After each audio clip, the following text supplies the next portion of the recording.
দরবারে ভর্তি জীবন রেখে যে মা 10 মাস 10 দিন কষ্ট করে উপরে রেখে আমাকে মানব আকৃতি দিয়ে এই ভাবে মুক্তি দিয়েছে মা মধুমালার চরণে আমার শতকোটি ভক্তি জীবন রেখে সবার কাজ শুরু করতে যাচ্ছি। সবার মুখে সালাম, আসসালামু আলাইকুম রহমতুল্লাহ বারাকাতুহু।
তুমি এই মানুষের ভাগ্য বিধাতা, জলে স্থলে ভূমণ্ডলে তোমার ক্ষমতা,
নদী পয়গাম্বর তোমাকে খুঁজিতেছে দেশ দেশাল।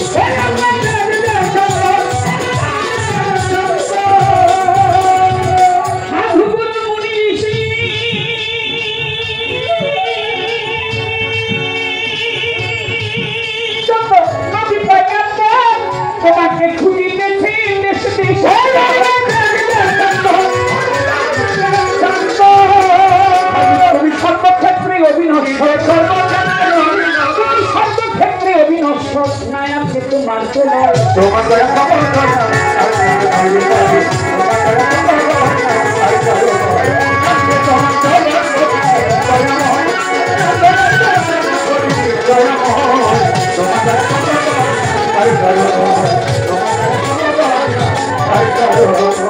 আমি পাপী অপরাধী দয়াল, আমি পাপী অপরাধী, তোমায় ডাকছি গামি গামি, দয়াল নামে করো ক্ষমা, কয় কাজ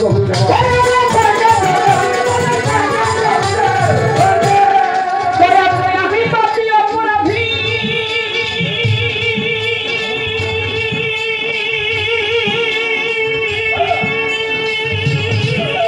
তোমায় ডাকছি গামি গামি, দয়াল নামে করো ক্ষমা, কয় কাজ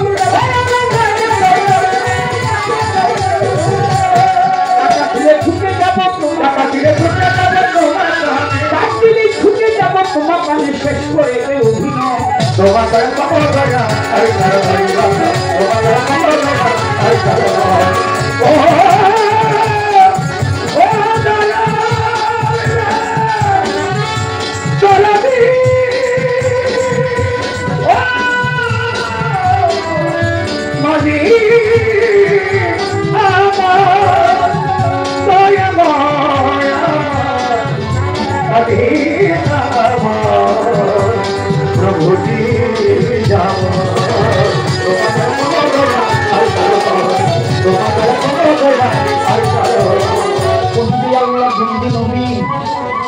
জগৎ জননী মওলায় আলীর চরণ সেবী ইমাম ভাই দুইজনই 1,24,000 পয়গাম্বর ভক্তি রেখে যায়, 360টা উলিয়াদের ভক্তি জানাই, 4 তরিকার 4 পীরের ভক্তি নষ্ট শিরে, বাগদাদের অবরতির ভক্তির দরবারে, আজমিরে খাজা বাবা ভক্তি জানাই ভক্ত, কুতুবুদ্দিন বখতিয়ার কাকি ভক্তি রেখে যাই, শেখ ফরিদ আউলিয়া, নিজামুদ্দিন আউলিয়া, আমি পশু আউলিয়া দরবারে যাই ভক্তি দিয়া, হাজরত শাহজালাল শাহ পরাণ বাবা ভক্তির দরবারে, মিরপুর বাবা শাহ আলী ডাকি বারে বারে, চট্টগ্রামে মাই ভান্ডারি ভক্তি জানাই, বেলকলি সুলেমান লেঙ্কা ভক্তি রেখে যাই, বনিশা বাবার হাতালিশা কান্দুকান্দা সুবাহাশা তুষায়াম বাবালিশা বাবা হুসেন শাহ পালিশা পুরা ভক্তের মনের আশা, আমার খালিস্তান মালিস্তান দরবারে ভক্তি রাখিলাম করি, সুরে সুরে সরি আত্মশিয়া চন্দ্রপুরী পরাণ ধরে স্মরণ করি, কদম চান চান মস্তান দরবারে ভক্তি রাখিলাম, বাবা পান্ডা পাক দরবারে ভক্তি জানাই পরাণ ধরে, খালিস্তান মালিস্তান দরবারে ভক্তি রাখিলাম, আলিস্তানদের পাক দরবারে ভক্তি জানাই পরাণ ধরে, মাতালের পাক দরবারে ভক্তি জানাই বারে বারে, মামুদ হুমানের পাক চরণে ভক্তি জানাই মনে প্রাণী, মুসি পাগলার পাক দরবারে গোটাই সাধুর পাক দরবারে, গোড়া পীরের পাক দরবারে ভক্তি জানাই পরাণ ধরে, বৈরাগরের পাক দরবারে ভক্তি জানাই, সুরেশ্বরী পাক দরবারে ভক্তি রেখে যাই, খুলনাতে খানজাহান ভক্তি নষ্ট শিরে, কুষ্টিয়াতে লালন ভক্তির ভক্তি রয় দরবারে, রাজশাহীতে শাহ মাকদুম ভক্তি জানাম দিয়া, চট্টগ্রামে আছে বাবা 12 আউলিয়া দরবারেতে ভক্তি জানাই ভক্তি নষ্ট শিরে, আমার কালু চান্দে রয় ঘুমাইয়া ভক্তি রয় দরবারে, আইন নদীন সার পাক দরবারে ভক্তি গেলাম দিয়া, চেয়ারম্যান সাফায়েত শামুর হুমনার দরবারে আমি ভক্তি যাই রাখিয়া, ওনার আওলাদ বর্গ আছে যারা সালাম নত শিরে, আজকের সভাপতি আছেন যিনি ভক্তি রয় আসরে, সভা করে যত জনা ভক্তি সালাম আমার জন্য করবেন দোয়া, দোয়া চাহিলাম, সাধু গুরু বৈষ্ণব যত ভক্তি রইল শত শত, প্রতিপক্ষ শিল্পী যিনি আমি ভক্তি সালাম জানাই তারে, ভক্তবিন্দু যত জনা ভক্তি রয় আসরে, সারা বিশ্বের আউলিয়া যত ভক্তি গেলাম দিয়া বাবা, আপাতত বিশ্বাস আলী করি ভক্তি যাই রাখিয়া, ইলিয়াসা গর্ব ধনী ওই দরবারে আমি জমি, আমার আপাতত বিশ্বাস আলী করি দরবারে ভক্তি করি, বহু বিশারও পাক দরবারে ভক্তি জানাই পরাণ ধরে, বাবা বিমর্ষারও পাক দরবারে ভক্তি জানাই নত শিরে, বিশ্বের আউলিয়া যত ভক্তি জানাই শত শত, হোসেন সারা বাবা করি ভক্তি জানাই, সবার করে যত জনা ভক্তি রেখে যাই, তার সঙ্গে আছে যারা ভালোবাসা নিয়েও পর্দার আরে মাগন যত ভক্তি শ্রদ্ধা সালাম আসরে রাখিও, হিন্দু শ্রোতা থাকলে পরে আদাব নমস্কার। অন্যান্য গায়ক বৃন্দ আছে যারা, সালাম রয় আমার ওস্তাদ পিতার আজ্ঞাগ্রহণ যে শিখাইল গান, বাবার চরণে ভক্তি আমি রাখছিলাম লাখো কোটি ভক্তি জানাই মাতালের দরবারে, যেখানে সেখানে ঠাকুর দোয়া করো মোরে, মা জননীর পাঠ্য আছে মুক্তি গেলাম দিয়া মাগো আমার জন্য দোয়া করবে পরানো ধরিয়া। ঢাকা জেলায় জন্মবাড়ি, কেরানীগঞ্জের থানা, বৈষ্ণবী ষাটি বাজার পথের ঠিকানা।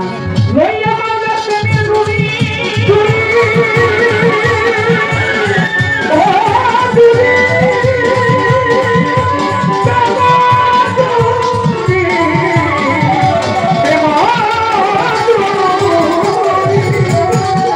আমি বাবুল ভেসে ঘুরে ফিরি, কাজল দেওয়ার নামটি ধরি, কাজল দেওয়ার নামটি ধরি দুদিনেরই করি। তোমাদের আমার দয়া আর কারো তোমাদের আমার দয়া নাম ধরেছ জগৎপতি দিনদয়ময়, তুমি যে নাম ধরেছ জগৎপতি দিনদয়ময়, তোমার দয়া সমুদয়া আর কারো জগতে, তোমার দয়া সমুদয়া মালিক আর কারো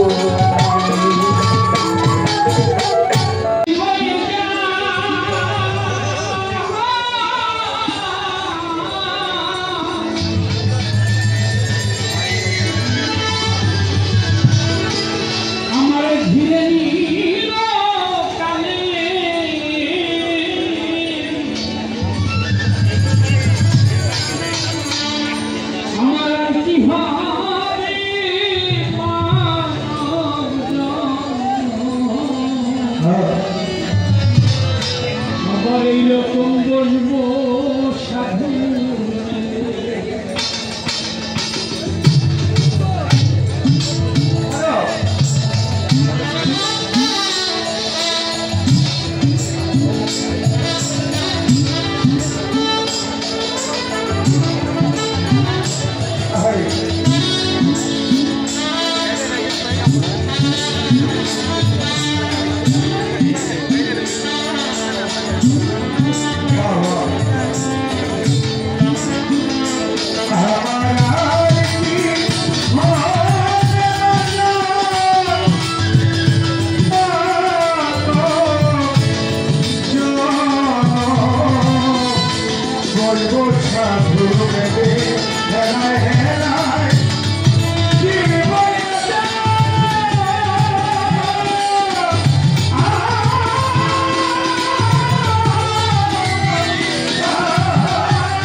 আমার হেলায় হেলা দিন বই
সবখানা মন পুতুলি বেঁধে আমি রেখে দিলাম তোমার কাছে। সবখানা পুতুলি রাখিও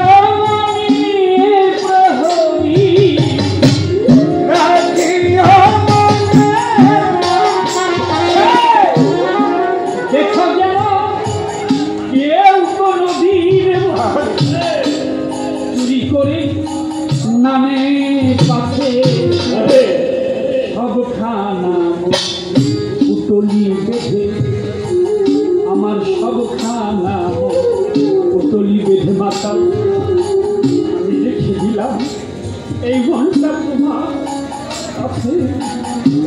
আমার সবখানা পুতুলি বেঁধে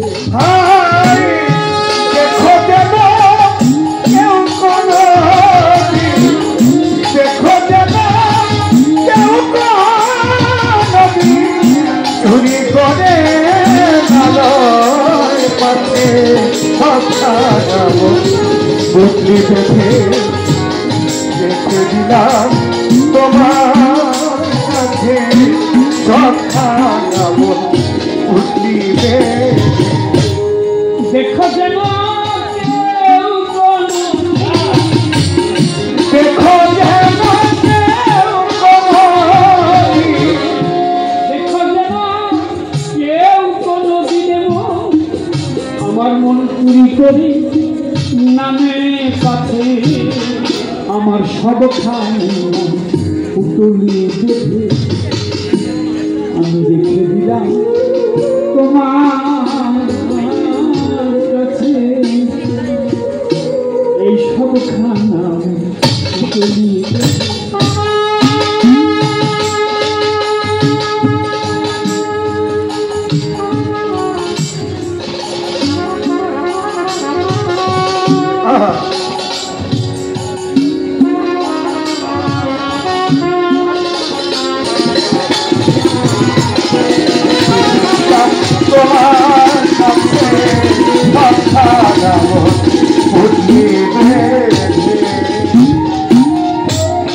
তুমি হো আমার মনের প্রহরী,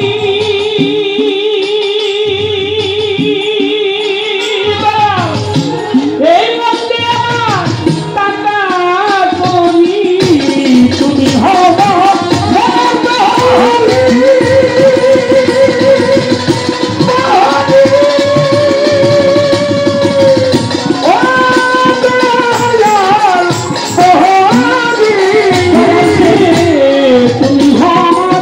মনের প্রহরী,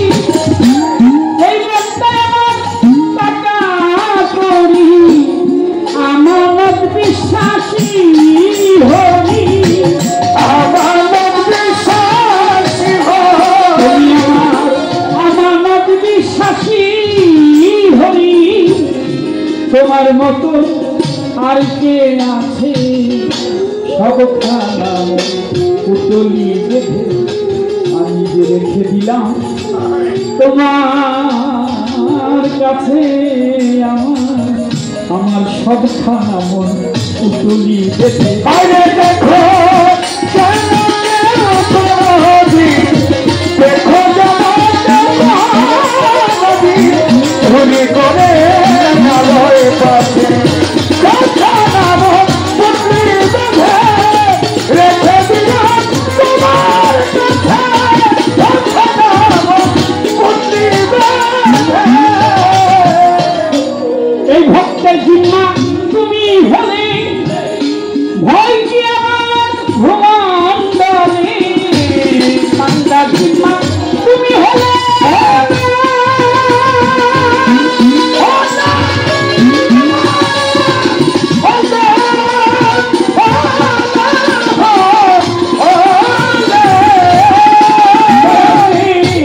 বান্দার জিম্মা তুমি হলে বলো ভয় কি আমার ভ্রমণ্ডলে। আমি তোমার পাগল ছেলে, আমি তোমার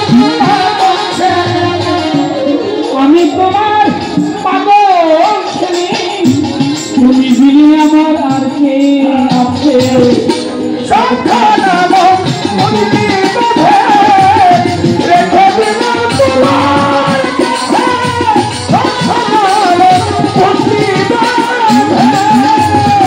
রেখো যাব রেখো যাব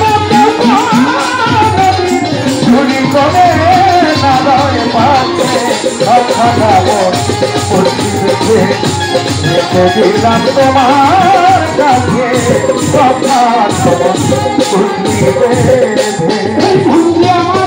আমার সাতটা জানব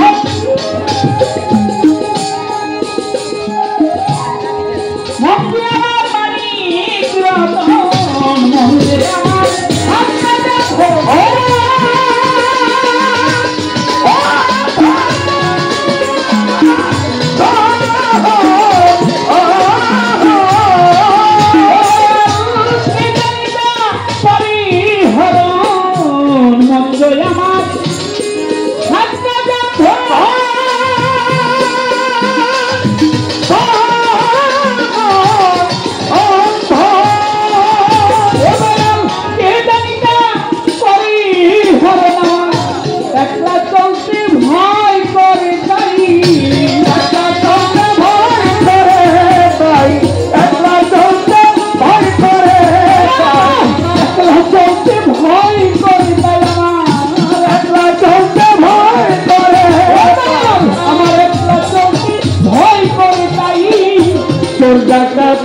সবাই খোঁজে সব খানা পুতুলি বেঁধে আমি রেখে দিলাম দয়ালের কাছে আমার সব খানা পুতুলি বেঁধে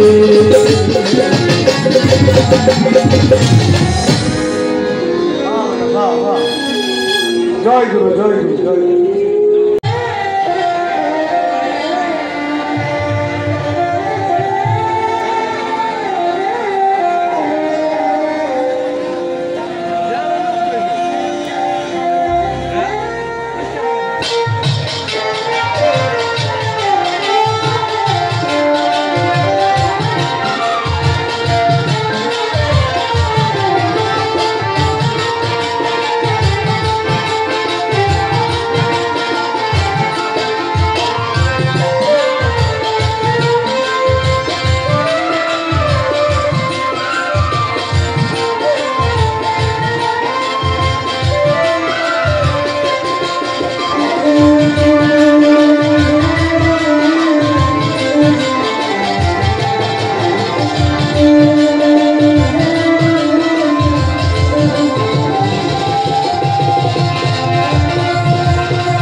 সুখী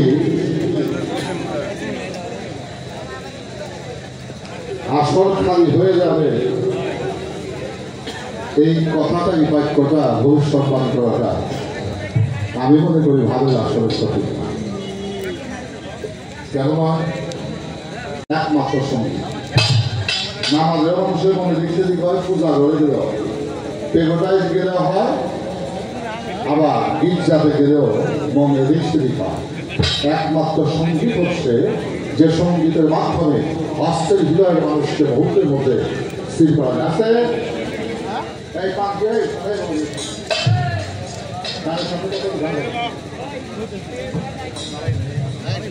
আমি ব্যক্তি একজন, কিন্তু আমার অনেকগুলো দায়িত্ব নিয়ে আমাকে মঞ্চে বাড়াতে হয়। একটু থেকে একটু হয়ে গেলে আবার চিন্তা চেতনা আলাপ আলোচনা সম্পূর্ণ প্রাসঙ্গিকটা উল্টে যেতে পারে। তো সেদিকে আমি সকল ভক্তচরণের হাত থেকে অনুরোধ করবো ক্রিয়াবতা পালন করতে হবে। আজকে যে গান দিয়েছেন গুরু এবং ভক্ত চমৎকার ভাবে কাজল দেওয়ান সাহেব তার সুললিত কণ্ঠে সঙ্গীত পরিবেশন করলেন, ভাবের সঞ্চার ঘটালেন। ধন্যবাদ। তবে আমাদের পালা করতে হবে, সেই পালাটা কুতর্ক নয়, সুতর্কে আলোচনা করতে হবে। প্রথম যে প্রশ্নটি বড় চমৎকার, আমি বলেছিলাম মালাকাল মৌত থাকে অতি সন্নিকটে মানুষের। স্ত্রী পুত্র কন্যা পরিজন তারা আপনার কাছাকাছি বসতে পারে, শুনতে পারে, খাইতে পারে, কিন্তু তার চেয়ে অতি সন্নিকটে অবস্থান করেছে মালাকাল মৌত। এবার প্রসঙ্গ নিয়ে বললেন, গুরুদেব আমি জানতে চাই আল্লাহ কাছে না মৌত কাছে? আপনারা অনেকে সাহায্য দিচ্ছেন আল্লাহ কাছে।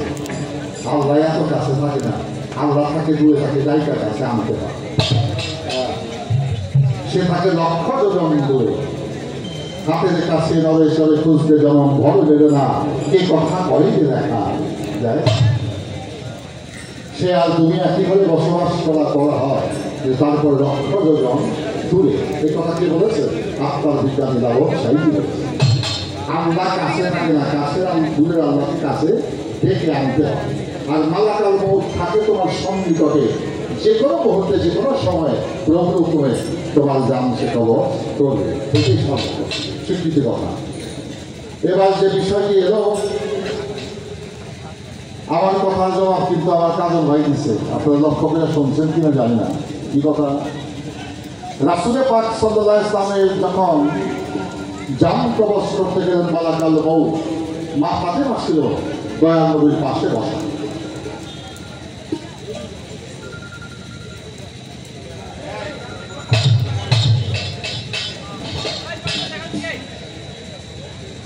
মা ফাতেমা ছিল আমার দয়াল নবীর পাশে বসা। মালাকাল মৌত যে যখন সালাম পেশ করলেন, আল্লাহ নবীর সালামের প্রতি উত্তর করেন ওয়ালাইকুম আসসালাম। মা ফাতেমা তাকিয়ে দেখে ঘরের সামনে কোনো মানুষ নাই। আমার আব্বাকে কে সালাম দিল? কে সালাম দিল? কিন্তু দয়াল নবী মালাকাল মৌতকে দেখেছে, মা ফাতেমা দেখে না। তাকায় দেখে কোনো মানুষ নাই, মানুষের কোনো আগমন ঘটে না। আমার আব্বাকে কে সালাম দিল? আমার নবী করিম সাল্লাল্লাহু আলাইহি ওয়াসাল্লামের কাছে গিয়ে বলছেন, মা ফাতেমা আব্বা আপনি কার সালামের উত্তর দিলেন? কোনো মানুষজন তো দেখলাম না। আমার রাসূলে পাক সাল্লাল্লাহু আলাইহি ওয়াসাল্লাম বললেন, মালাকাল মৌত আজরাইল এসেছে, আজরাইল আমাকে সালাম দিয়েছে। একটা লাফ দিয়ে মা ফাতেমা চলে গেলেন দরজার সামনে গিয়ে বসলেন। আমি আজরাইলকে ঘরের ভিতরে প্রবেশ করতে দেব না।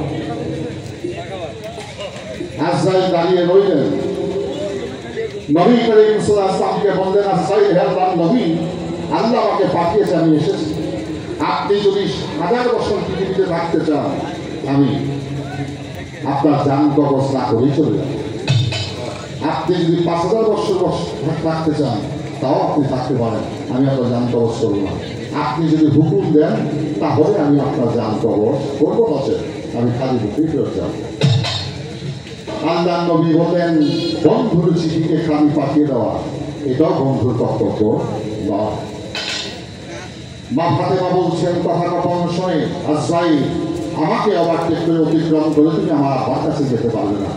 আজরাইলের বাবার অসাধ্য নাই, মা ফাতেমাকে অতিক্রম করে নবীর কাছে চলে যায়। সেই ক্ষমতা মা ফাতেমা বসানো। মা ফাতেমাকে দয়াল নবী ডাকলেন, মা কাছে আসে, বলে তোমার কানটা আমার মুখের কাছে পাবে।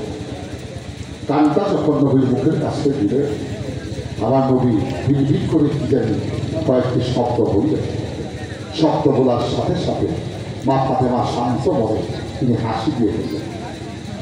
বলে, মা তোমার বস্তুটি পেয়েছো বলে পেয়েছি, তুমি সরো। আজরাইলকে বলেন, আজরাইল তুমি তোমার কাজটি করতে পারো। এখানে কাজল ভাই বলেছেন, মাগো যত দ্রুত সম্ভব বন্ধুর কাছে চলে যাওয়াই সবচেয়ে শ্রেয়।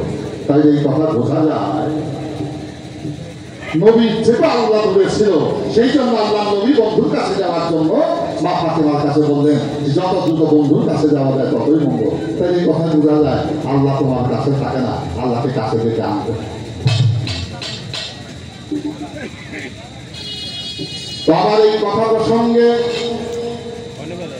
আমাদের মধ্যে অনেক বিচক্ষণ শিক্ষিত ভাবক প্রেমিক হুজুর গানেদিন আল্লাহ পীর ভাষায় সুশিক্ষায় শিক্ষিত স্বশিক্ষায় শিক্ষিত ব্যক্তিবর্গ বসে আছেন, তাদেরকে জ্ঞান দেওয়ার মতো সাধ্য ক্ষমতা আমাদের।